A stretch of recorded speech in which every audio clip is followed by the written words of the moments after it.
Hello everyone. आप लोग कैसे हैं? आज आप लोग से वैदिक सभ्यता की बात करते हैं। वैदिक काल प्राचीन भारतीय संस्कृति का एक कालखंड है। उस दौरान वेदों की रचना हुई थी। हड़प्पा संस्कृति के पतन के बाद भारत में नई सभ्यता का आविर्भाव हुआ। इस सभ्यता की जानकारी के स्रोत वेदों के आधार पर इसे वैदिक सभ्यता नाम दिया गया। आप लोग को बताना चाहूँगी कि वैदिक काल विभाजन दो भागों में किया गया। ऋग वैदिक काल 1500 से 1000 ईसा पूर्व और उत्तर वैदिक काल 1000 से 600 ईसा पूर्व।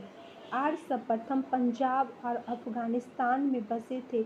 मैक्स मूलर ने आर्यों का निवास स्थान मध्य एशिया को माना। आर्यों द्वारा निर्मित सभ्यता ही वैदिक सभ्यता कहलाई। आर्यों द्वारा विकसित सभ्यता ग्रामीण सभ्यता थी। आप लोग को आगे यह भी बताना चाहूँगी कि वैदिक सभ्यता में कौन से देवी देवता की पूजा की जाती थी। इंद्र, जो कि युद्ध के नेता और वर्षा के देवता थे, उनकी पूजा होती थी। वरुण, जो पृथ्वी और सूर्य के निर्माता, समुद्र के देवता, विश्व के नियामक एवं शासक, सत्य का प्रतीक, ऋतु परिवर्तन एवं दिन रात का कर्ता, इनकी भी पूजा वैदिक सभ्यता में होती थी। घ, सोम, उषा, आश्विन, पूषण, विष्णु, मरुत आदि देवी देवता की भी पूजा वैदिक सभ्यता में की जाती थी। आप लोग को बता दें कि आर्यों की भाषा संस्कृत थी। आर्यों की प्रशासनिक इकाई इन 5 भागों में बटी थी: कुल, ग्राम, देश, जन, राष्ट्र। आगे आप लोग को ये भी बताना चाहूँगी कि वैदिक काल में राजतंत्रात्मक प्रणाली प्रचलित थी। ग्राम के मुखिया ग्रामीण और विष का प्रधान विषपति कहलाता था।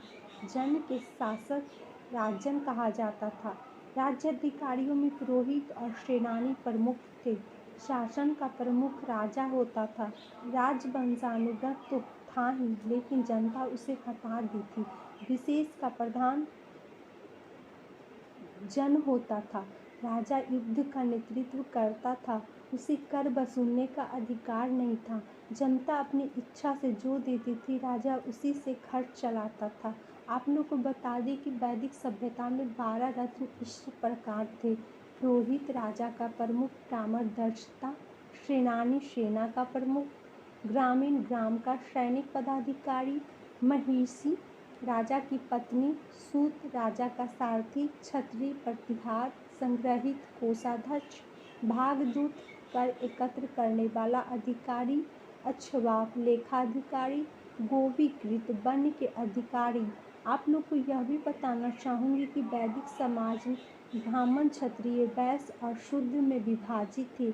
यह विभाजन व्यवसाय पर आधारित था।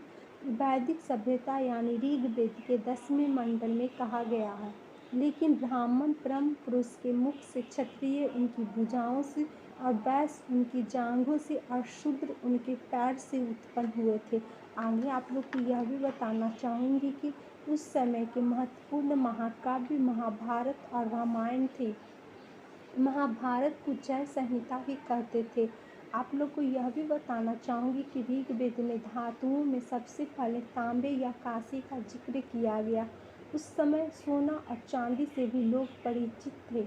अब मैं आप लोग से अगले एपिसोड में मिलती हूँ इतिहास की महत्वपूर्ण टॉपिक के साथ। जय हिंद।